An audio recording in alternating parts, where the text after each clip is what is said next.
Welcome back into Soul Plus Systems. I'm your host, Jenn. And this show is about what happens after life knocks you down. We don't just tell stories, we uncover the systems people build to rebuild their lives. Today's guest is Irene Vaxberg. She's a business owner, hairstylist for more than 30 years, motivational speaker, and someone who spent years living with chronic pain before finding a path that changed her life. Today, we're talking about resilience, identity, entrepreneurship, and what happens when your greatest struggle becomes your greatest mission. Irene, welcome to Soul Plus Systems. Thank you so much, Jennifer, for having me here. I'm so excited to chat with you. It's an honor to have you on the show. I'd love to start at the beginning. Who was Irene before the chronic pain became part of your life? A mother, well, a woman, a human, a mother, a friend, a daughter, been a wife, I've been a girlfriend, a hairdresser, many different things. A happy-go-lucky person that lived, with joy and happiness and optimism. You can definitely read that all over your energy, that you're all about optimism and spreading that joy. That is one of the reasons I'm so honored to have you on the show. Tell the listeners what your daily life looked like before the pain. Got up, went to work, to a place that was like home. Hairdressing's been in my life over 35 years. I knew that I was going to be a hairdresser at 11 years old. So I feel very blessed that I actually got paid for my hobby really, really, really well. So I never felt like I worked. It was joy. And I knew the moment I walk into that salon, there's going to be a person sitting in my chair that's not only needs a haircut, but a shoulder to cry, a ear to hear, and maybe even a hug. I'm a hugger. And a lot of my clients that came to me first, like, oh, what are you doing? I said, I'm Russian. We hug. That's a beautiful thing. That's beautiful Yeah. to have that self-expression and to bring joy into other people's lives. Looking back on those days, it seems like things were going really well. Was there a moment that you realized that something had maybe fundamentally changed? You mean from pain, from joy to pain? Yeah, from like the pain when the pain began to take over. Oh, everything changed. I mean, that car accident 15 years ago completely changed my life. And I've been in some difficult moments in my life. I mean, first of all, immigrant, bullying towards, in that sense, right? English is my second language, getting married, divorce, single motherhood. There was just so many different struggles. My oldest daughter, was a hard time, and been in places that at those moments, like mental hospital, that I should have like literally fell apart. But I I had that right state of mind. I had the financial means. And when I didn't have the financial means, I still had the state of mind. Or other way around. But after my car accident, all of that was gone. My finances were gone. My mindset was gone. My support system, what I understood at that time, was fake. They were there only because they could take something from me. But when the time came back to me, there was nothing. So I felt empty, alone, broken, um, useless. I mean, I can go on and on. I've used every negative word that I could think of, and for 43 years, that's never came out of my mouth. Yeah, I mean, that's amazing. Your journey is amazing. And I mean, were there moments that you felt like giving up in those moments that you're speaking about, all of those things that you lived through? I mean, just the mindset alone. Can you speak to the listeners maybe about the mindset? Oh, absolutely. So if you've never lived in pain, you know, that deliberating, right? You couldn't get up in the morning. It's just everything hurts beyond where you need uh, epidural, right? Like I was on heavy drugs and doctors didn't really care. My insurance sucked. So I said they threw me like a bag sack of potatoes to one doctor to another doctor. And they gave me not a lot of hope. And the little hope that I had, they took it away because when my neurology collapsed and could not handle that pain, I started shaking and spasm, and they didn't know what to do with me. And then they told me, "Listen, wheelchair is waiting for me." And that was the last nail in the coffin. I didn't have a really good mindset already because my 12 years old was taking care of me at the time. My financial gone because so much pain. How do you live like that? And as a hairdresser, your body's shaking, you're in pain. It's a very physical job. Clients were leaving me. The Thank goodness I planned it as a young woman, a single mother. I knew I had to be able to rely on myself, so I invested wisely when I could, and that kind of took me through that difficult moment. But the money was leaving before I could, like, say hello. It was hard. I prayed to go. 8 years ago, I prayed to go. I was done. I couldn't handle it anymore. I had a bag full of drugs that was prescribed to me and bottles of vodka. And I said, what combination can I use that will take me away the fastest? And I didn't care that I had children. That wasn't actually, I cared. And the reason that I also, sorry, uh, really wanted to go is because I couldn't imagine them taking care of me for the rest of their life, especially when doctors told me that I will be in a wheelchair. It still gets to me because you would think you want to fight for that, but I didn't want to be a nuisance. I didn't want to be a bag that they, carry on them. I didn't want them to stop their life for me. So I thought if I go, yeah, of course they will cry, but life goes on. Yeah, that's a powerful moment to be in those moments where you hit rock bottom and Yeah. you don't know which way you're gonna go. I've had those moments in my life, definitely. I can relate to that. In those moments, what was it that made you kind of see the light, if you will, and feel Well, your inner calling to keep spreading your light and your kindness? What made you willing to try to keep fighting for something new? actually, I was I didn't. I didn't want to fight. I was literally sitting there praying to go. I That was the worst moment of my life. And I was like, I'm done, God. I can't imagine living like this. And I could hear this voice saying to me, Irene, no, no, no, not on my time, not on my watch. I need you to pray for a miracle. I know you don't believe. I know you feel alone. And I did. I know you feel broken, but pray one more time, like here. And it's so funny, like, when I share this, um, literally the conversation was, God's telling me, the genie in the bottle, that movie, you rob the little teapot thing and genie comes out. Well, you have a one wish and pretend you have a genie in a bottle and you're going to ask for the most craziest wish. And I said, I will do that so you leave me alone and you would take me because remember, doctors told me there's nothing. So I did. I did.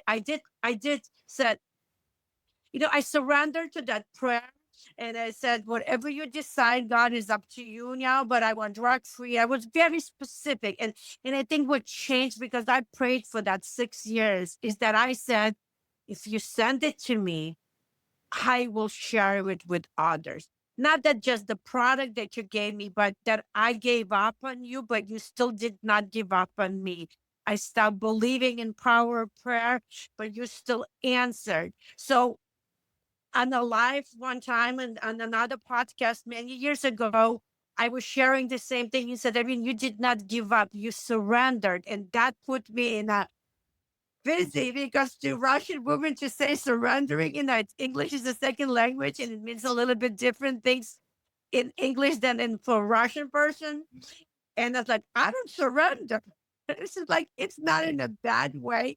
It's actually in the good way. And I Yeah, had to you go, actually gave me goosebumps just listening to that. yeah. I can completely relate to what you're saying about in those darkest moments where, I too have had, an angel or a guide or somebody that has, looked out for me and my well being and has said, nope, not yet. You have a purpose, you have a mission. And that mission is to, serve and to spread the light for other people. What surprised you the most about that transition in your life? What surprised me how fast it came and how much I ignored it. Ooh, how much you ignored it. I know that the calling was there for me for a long time too. It's like we keep repeating cycles and lessons, and oftentimes they're really difficult lessons. And eventually, you might recognize the pattern and go, "Oh, wow. I guess maybe I need to wake up for a moment." Yeah, and so what I've learned that when you pray for your miracle, you have to pray with open heart and open mind, and it'll come to you out of the box, not inside the box. It won't come to you traditionally. It will come completely out of hinge. And that we have to be open to receiving it. And that's the biggest message I give out is, please pray with open heart, open mind. Your miracle is coming. It may be even in front of you, but you're saying no to it because you don't recognize it. That's not what you prayed for or how you imagine it coming your way. So that was the just our moment for me. Yeah, discernment matters. Yeah. I had to learn for myself that whenever I felt like the Holy Ghost near me, that I would get goosebumps, and I've definitely felt the power of that. So, I'm not a deeply religious person. I'm more of a spiritual Yeah. person. But for me, the impact of exactly what you're saying, whether people want to resonate with religion or spirituality, that's really about the individual path. Now, speaking about business, you've owned a salon for over 30 years. What has entrepreneurship taught you about resilience? Well, first of all, patience. And second, well, patience is one thing, but the most important thing is committing to the struggle because success is easy. It took me 17 years of putting hard time in, even though it was joy to go to almost six figures. So commitment and not allowing anybody else's opinion of your journey, what you're doing, sway you from it. So commitment, com- 100%. yeah, Yeah, to the 100%. yeah, Yeah, I mean, the bandwidth, like you're mentioning, like of not allowing other people's opinions to sway, like how you are in your own life, yeah. is really important to just be able to tune it all out and to focus on yourself and to have consistency, like you were mentioning. How has running that business shaped the woman that you've become? Oh, I became when you're dealing with strangers and they're coming and sitting in your chair and they're trusting you with their most deepest, darkest secret, hairdressing is not about a hair. It made me more patient. It made me more empathy. It made me awareness. It was my school, like street smarts comes from those customers, clients, right? The wisdom and what I learned from them. I don't have to learn everything on my own struggle, right? I don't have to go through every single bad thing to understand learn from it, that I can learn from other people's mistakes and awareness. And even though I do believe the biggest lesson comes through our own personal struggle, we have to lean into it, understand it, bless it, release it, and thrive in it. But the wisdom that I got from these beautiful souls helped me maybe get through it faster. Absolutely, absolutely. I always speak about the wolf pack. We do our live on Friday nights now, so if you're new here, you'll have to join us for the lives on YouTube at 7 p.m. Central Time. What advice would you give someone trying to like rebuild both their health and their businesses at the same time? Uh, First and most important, start every day with loving yourself and showing love and kindness to your own self. You cannot pour from an empty cup. I say be gentle with yourself and patient with yourself. It will work out, but you cannot rush the process. Healing is takes time, right? And yeah, just be patient with yourself. You can do it, but just be patient with yourself. I always say it's just one rep at a time. It's those small wins. I know I've spoken with other guests and I've mentioned, for me, an easy win is just making my bed. Yep. Other people, it's brushing their teeth in the morning. It's that consistency that turns into those small wins that helps you to give you that confidence. It's just like being at the gym and doing, lifting weights. If you're continuously building those reps, you will see the consistency through the discipline, which will lead to the momentum. And speaking of momentum, you've built quite a large following by sharing your journey with others. Why do you think authenticity resonates so much today? Well, because everything is so cookie cutter. And I say, stop, you know, being a copy and paste and start shining bright. Like Mona Lisa is one of a kind, and we as individual people is one of a kind. So is, for me, is what you see is what you get. And people need the real, right? The real human being. And um there's so much uh, artificial stuff right now that I think when you coming out and being who you are, authentic self with messy hair, I show up in every single way after the, exercise or makeup, or I'm in sweatpants dancing, or, dressing up nicely on Friday Yep. celebration. Yep. I totally get it. I Yeah. totally get it. I So, would rather show up as my authentic self. You either love me or you don't. And you know what? I'm not for everybody. And I'm okay with that. and I'm loud and I'm proud, and I Yep. show up and Same here. And if when people follow me, they see I write with misspelled words, run on sentences, and but I still show up and show you. Perfection is overrated. What we need is not, authenticity, not perfectionism. Did I Yeah, say we so? don't need any more fucking gurus. That's We right. need authentic, real and raw. I mean, some of those biggest takeaways for me have been when followers have reached out to me, and they remind me of why it keeps showing up. Have there been those messages from those followers for you that tell you to just keep showing up, take up space? Absolutely. I get that every single day. They say, Irene, because of you, I made my first video. Irene, because of you, I made my first post. You told me not to worry about other people's opinion. It does not have to be perfect. It just have to be real. And that's it. And that what keeps me going, right? It's not easy. I share deep. I mean, I'm an open book, and I give people tell me every day, you gave me permission to be more open, to share my dark secrets, to help someone else. It's not just, you know, um, I feel like God chose me to go through that fire. And I was in this. I'm gonna make it very quickly, but it ties everything in it. And I was at this seminar, and on Sunday, I was overwhelmed with goodness, and I didn't think I have more space for it. And this little voice kept on saying, "Go, go, listen, go, listen." This pastor was saying, God chose you because he knew that maybe it would be not easy for you, but you get through that pain and you will share with others, and your pain becomes your purpose. Don't waste it. Your scars is your medal of honor, and shine bright through it. And that, like, oh my God, I don't know what else he said, but I was sitting there crying because I've never said why me, but this car accident for the first time in my life, why me? And that made sense. God knew that maybe I'll be struggling, I'll fall and come up, but I will change lives. You'll know later. That's my Absolutely, absolutely. I've been through very similar circumstances to you. And so, the more that the show evolves and the more guests that I have on, the more that I am allowing the armor to peel back and to share those parts of my life that have become the transitional moments for me as well. I always like asking this question because our audience is full of builders. Looking back, what belief did you have to let go of in order to become who you are today?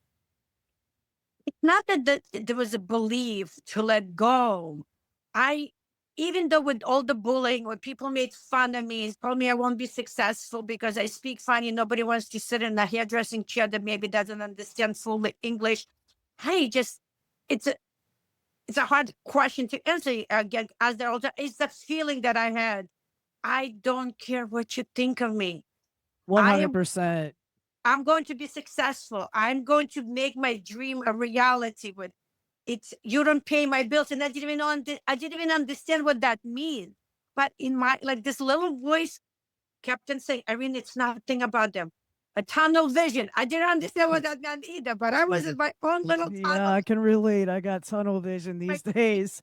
I can relate. Working 6 days a week, I'm lucky to even get one day off. yeah, Which is I'm blessed beyond means. So I just my cup runneth over. What does success mean to you now compared to 10 years ago? Always the same, changing lives, inspiring others. I don't get up for money. I get up to inspire and support. Money does not get me out of bed. At one time when I was married, we owned 8 homes in Los Angeles. It's a big deal. On paper, we were millionaires.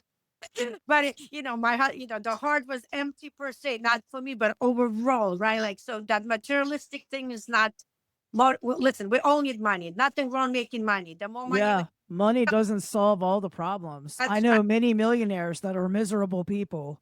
That's right. And they were here as well. So, uh, inspiring people, kindness, community, helping hand. That's how I was brought up. So, yeah, my legacy is Yeah, that's what I'm. that's amazing. I love your ethics and the way that you think and you believe.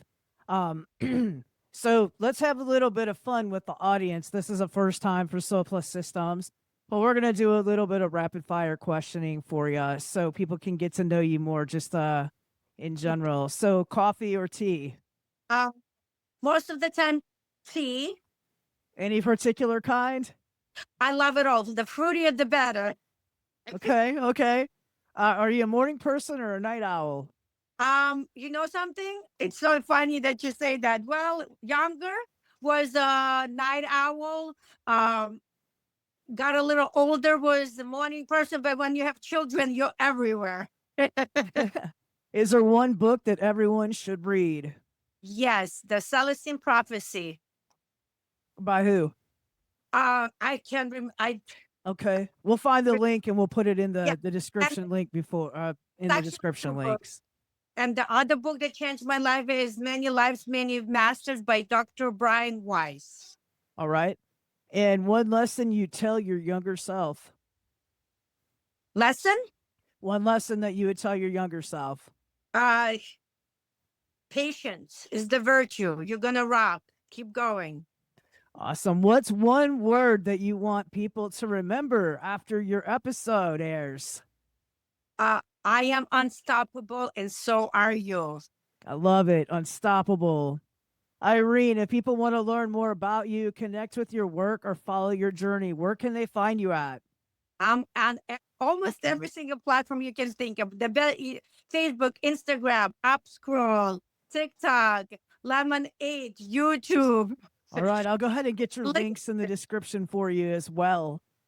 In closing, if today's conversation reminded you that healing and rebuilding are possible, make sure you're subscribed to Soul Plus Systems.